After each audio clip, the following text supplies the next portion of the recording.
Welcome back, everyone. Sheepdog Smokey here, and today we've got several stories that have jumped out at me, several things, but this one kind of hit a little bit of a different note in my head because, of course, we've seen the stories coming out of California and other places, and the argument started. But up here we have a ruling from the Supreme Court, basically saying that there is no other judge that can say no, you're wrong. The Supreme Court says Missouri can go ahead with lethal injection for inmate who argued it will cause him extreme pain. The Supreme Court rules that Missouri can execute a man who claims to suffer from a medical condition that will make the lethal injection excruciatingly painful.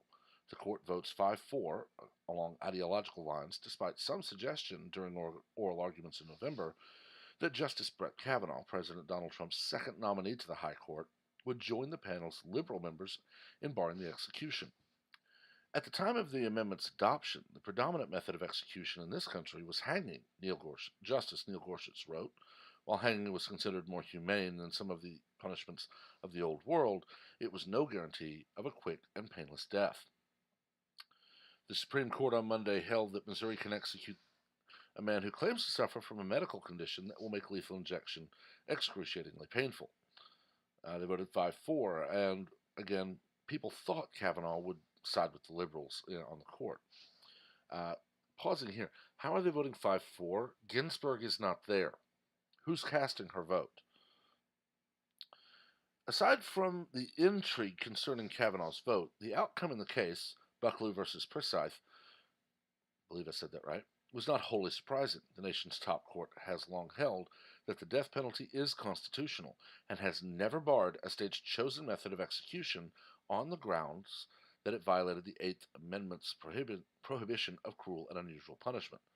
The case concerned Russell Bucklew, a convicted murderer and rapist who suffers from an extremely rare disease called cavernous hemangioma, which causes blood-filled tumors to grow around his head and neck.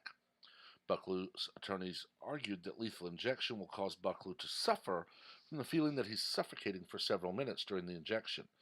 For Bucklew, they argued the punishment is cruel and unusual, even if the method is permissible for others.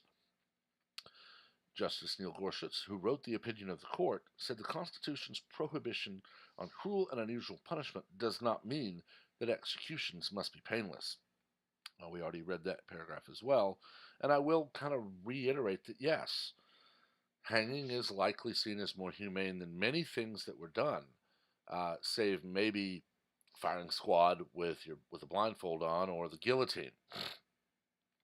Gorsuch also concluded that under the court's precedents in two previous cases, Bucklew is required to present an alternative method of execution that is feasible, rapidly implemented, and likely to reduce the chances of extreme pain. Bucklew, whose lawyers suggested the largely untested method of nitrogen asphyxiation as an alternative to lethal injection, failed to meet those burdens, Gorsuch said. Alabama, Oklahoma, and Mississippi have approved the use of nitrogen asphyxiation, though it remains experimental. In a concurrence, Kavanaugh suggested that convicts worried about the particular method of execution should be able to come up with an alternative, and emphasized the alternative does not have to be legal under current state law. Kavanaugh wrote that the firing squad is an alternative method of execution that generally causes an immediate and certain death with close to zero risk of botched execution, citing comments from Justice Sonia Sotomayor in a separate case. In a dissent, Justice Stephen Breyer, joined by his fellow liberals, wrote the majority's requirements could permit states to execute those who will endure pain similar to that inflicted by burning at the stake. The majority acknowledges that the Eighth Amendment prohibits states from executing prisoners by horrid methods of torture, such as burning at the stake, Breyer wrote, but the majority's decision permits a state to execute a prisoner who suffers from a medical condition that would render his execution no less painful. In a separate dissent, Justice Sonia Sotomayor took issue with what she described as the majority's dismissiveness. In death penalty cases, Sotomayor wrote, the court has a particularly grave responsibility. If a death sentence or manner in which it is carried out violates the Constitution, that stain can never come out, she wrote. Our jurisprudence must remain one of vigilance and care, not one of dismissiveness. Now, I'm going to basically tell Breyer and Sotomayor to go away. Because this is a man who has murdered and raped. His victims didn't get any reprieve from cruel and unusual punishment. Why should he? Now, yes, I know that's an argument made out of emotion. It is, honestly, and I'll admit that. I also respect the Constitution, and the Constitution established the Supreme Court to answer just these questions. A majority stated that it is not unconstitutional to use lethal injection on this man. So, they rejected his appeal. They rejected his suggestion of nitrogen asphyxiation. The losers are now crying that the winners didn't side with them. It happens every time a case is won or lost. The dissenters present their case, and basically every single one, even the ones where I was on the dissent, you're going to see the dissent side issue an opinion or say why they should have won. But the crux of the matter is, you can make lethal injection as painless as you want because you simply put them into an induced coma. But why don't we look at a few other methods of execution that were offered here? One in particular, firing squad. You can't tell me you wouldn't be able to find 12 guys who are able to put a bead on that guy's head, put a 223 round through it. You get a dozen 223s to the forehead, you're not feeling a thing. You're not going to feel the instant of impact because it's going so fast. All 12 of them combined, your brain's going to rattle out of your ears. Why not the guillotine? In fact, the guillotine is the method that was retired or outlawed the most recently. In 1977, oddly enough, was the last execution carried out by guillotine. You put him there, you put headphones on him so he can't hear anything, you put a blindfold on him so he can't see anything, wait until the appointed hour, drop the blade, severs the spinal column instantly, which destroys all possible pain receptors, firing. The head drops off. I'm tired of this attitude of we can't be cruel to someone who was so cruel as to rape and murder people who did not do anything wrong. But this one is one where I'm going to suspend my own personal beliefs because when I see stories like this, I get emotional. And that is, as I've said, not a place to come from. This right here, and it is going to probably be repeated a few times in the next few days, this is exactly what needed to happen. The case made it to the Supreme Court. 9 members of the court heard arguments. 5 of them said, your argument is flawed. You are not going to win this case. We rule against you. That should be the end of it, honestly. Bucklew should return to death row, should sit in a Missouri penitentiary until the date of his execution, where he will be put into a medically induced coma, which is basically what happens. They put painkillers in first, folks. It's not just a bunch of poison put in your body all at once. Lethal injection is exceedingly humane because it numbs the body first, which puts the heart into a relaxed state. It's still beating, but not like it would be if you were awake watching television even. They then put in the chemicals that stop your heart. And from there, you die. We need to stop the commonplace crying and hand-wringing and demanding that, oh, you're wrong, you need to reverse this. Reverse it, damn it, you're wrong. We've had more than 2 years of people still crying that because the Electoral College worked as it was intended, the 2016 election should just be reversed. And because they don't get their way, they scream and cry louder. I expect this to honestly make news again at least once or twice, with some jumped up journalist going on ad nauseum about how the horrible members of the vast right-wing Supreme Court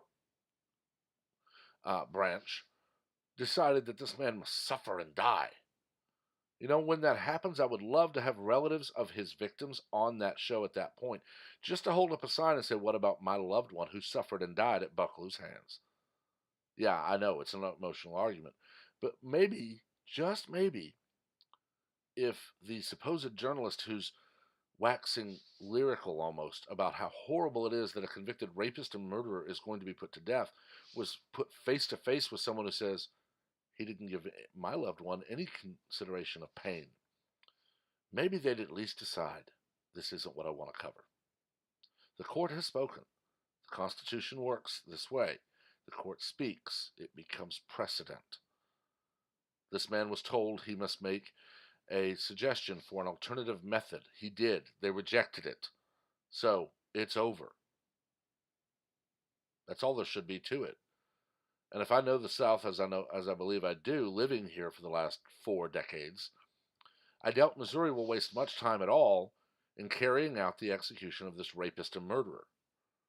And sure, there will be those who continue to cry and whine and demand payment from the state of Missouri for causing horrible pain to a man who just was serving his sentence.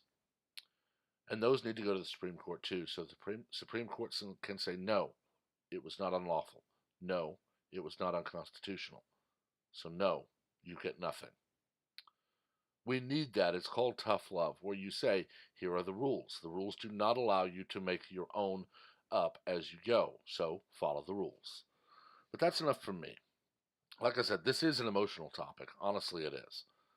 But it's one where it shows the system worked as it was set up in the Constitution. So my primary reason for making this is to say what I've said about the Second Amendment, about the Electoral College, and other aspects of our government. If you don't like it, don't just go on TV crying and moaning about how the evil bigots won't let you have your way. Propose a constitutional amendment.